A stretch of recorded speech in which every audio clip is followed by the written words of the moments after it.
বৃহস্পতিবার সকাল থেকেই ঘন কুয়াশায় ঢেকে রয়েছে গোটা জলপাইগুড়ি। শীতের দাপট অব্যাহত জেলায়। ঠান্ডায় জুবুথুবু জেলাবাসী।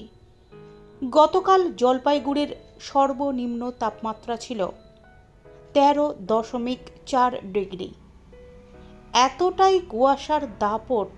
বেলা যত গড়াচ্ছে কুয়াশার দাপট ততটাই বাড়ছে। ঘন কুয়াশার কারণে এক প্রকার হালকা বৃষ্টির পরিবেশ লক্ষ্য করা যাচ্ছে।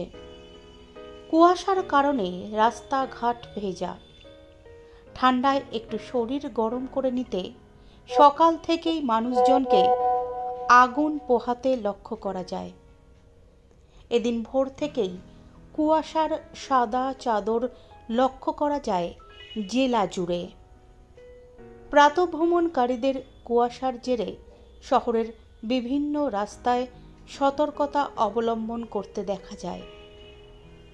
কুয়াশার দৌরাত্ম্যে ট্রাফিকের সিগন্যালের দৃশ্যমানতা অনেকটাই কম ছিল।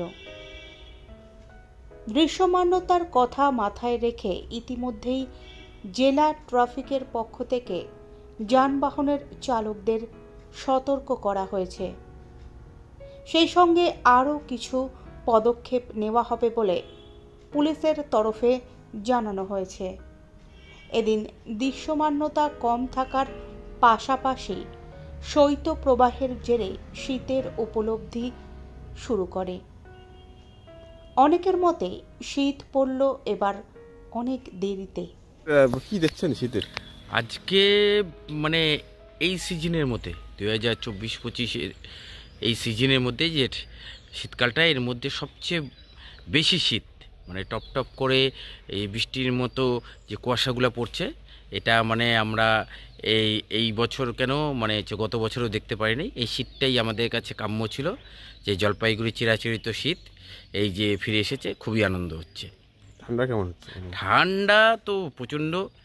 এই ঠান্ডাটা আরও কিছুদিন থাকুক, আমরা এটাই আশা করি জলপাইগুড়িবাসী হিসাবে।